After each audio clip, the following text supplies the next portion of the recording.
I got the backyard mowed after sharpening the blades. And still ran into a few issues, some clumpy shit here and there. I don't know, whatever. I'll probably edit that out. But all in all, it went good. Yeah, it's not bad. Got some dry spots I need to fix.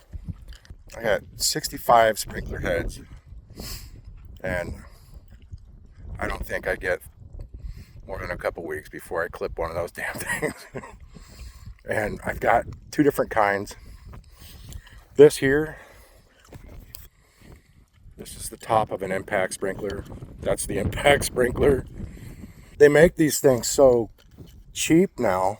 Well, they probably always have, but when you just run over it with a tire on your lawnmower, it can pop these little lids off. And I mean, it just sucks. I like the impact sprinklers because they sound good. You know, it's great to hear on a hot summer day and you're kicking back with a cold drink and you're in that but they're a pain in the ass to maintain. And this, I mean, they're just cheap little plastic things that they're designed to break. You know, maybe get you through a season or two and then they just snap off. And it's frustrating to, you know it's down low enough, you're not going to hit it with the blade, and then your wheel pops the thing off and then the blade sucks it up. Or it just pops off and lays there on the ground for you on your next run by, pick it up with your blade. So the other sprinkler that I have are these. I'm replacing all the impact sprinklers with these guys. They're telescope up out of the ground. I think these do 30 something feet. You can adjust them with a screwdriver. Unlike the impact sprinkler, you gotta pop it open and hold the thing up. It's spring loaded. Adjust it that way. You know, and the other problem with the impact sprinkler, the cans that these are in, they fill up with junk, with grass and slugs and everything else. And they get so filled with junk that the sprinklers don't like to go back down. You know, and plus the springs lose their spring over time. But these other ones that I just showed you, those pop-up ones, those are kind of a pain in the butt too. They have their own problems. I mean, they spray fine.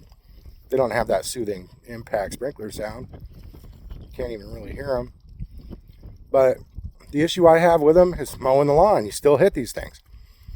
You know, and you can put them in just fine, mow over them for a month, and then one day your mower clips the top of them off.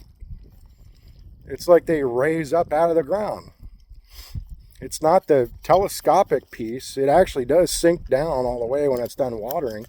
But the whole thing, the whole sprinkler head, or can, or whatever you want to call it, that tube that's in the ground, the whole thing will lift up just enough to where I clip it.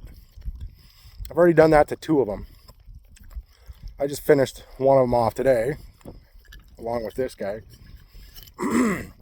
But, you know, they usually work after you clip them. You might not be able to adjust them again.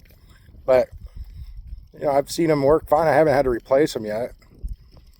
But, you know, same thing with these things. These can pop off and your impact sprinkler still work fine.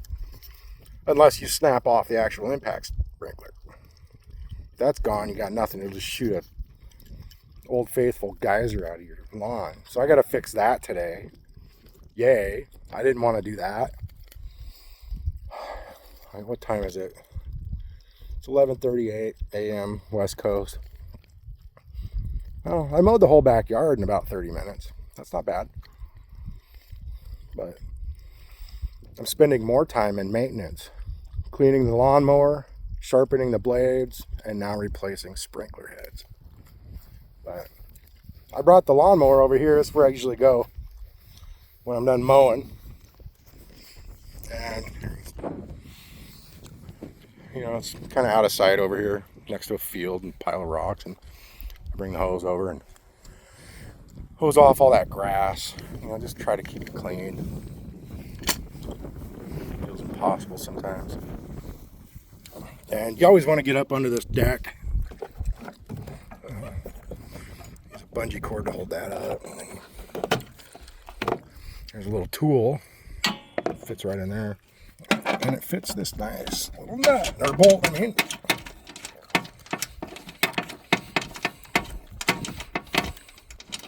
Okay. Just lift this up.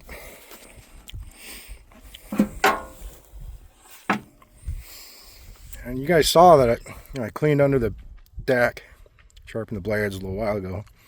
The top of it was clean too, it was spotless. I already cleaned it. But as you can see, one mowing just filled with grass. It's a pain in the ass. So I'm gonna hand grab a lot of that, and then I'm gonna take the hose to it, and then I'll park the lawnmower and go replace my sprinkler head. All right, so I got this all hosed off. I'm surprised how much grass came out from under the mower deck. I'm gonna back it up and show you.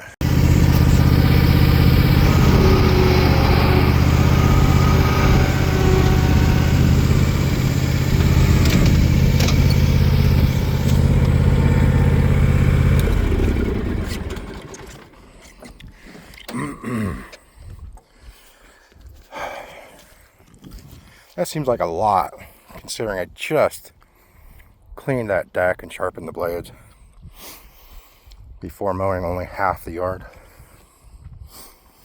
But I stick a hose up underneath there after I'm done mowing. I raise it up to the high level, 4.5 inches. I shove the hose up there and go all around underneath. And then that's the result. Sometimes there's nothing that comes out. And I kind of expected it to be nothing this time. That looks like it hadn't been cleaned in a while. Or it was wet grass when I mowed, but it wasn't. Another thing on height, this is the deck height. You push that foot pedal in to raise it up, and then you adjust this, and then you release the pedal. But I used to cut it at 2 3/4 inches. And you know, sometimes you get that brown burnt grass look when it's too short. So I started doing 3 inches. I only raise it up to 4.5 when I'm cleaning it. But 3 inches also maybe saves some of your sprinkler heads. I don't know, I've still chopped a few of them off at 3 inches, but yeah. All right, well, I'm gonna put this thing away, and then I'll probably do another video on how to replace one of my sprinkler heads. I'm going to replace the impact sprinkler with the pop-up.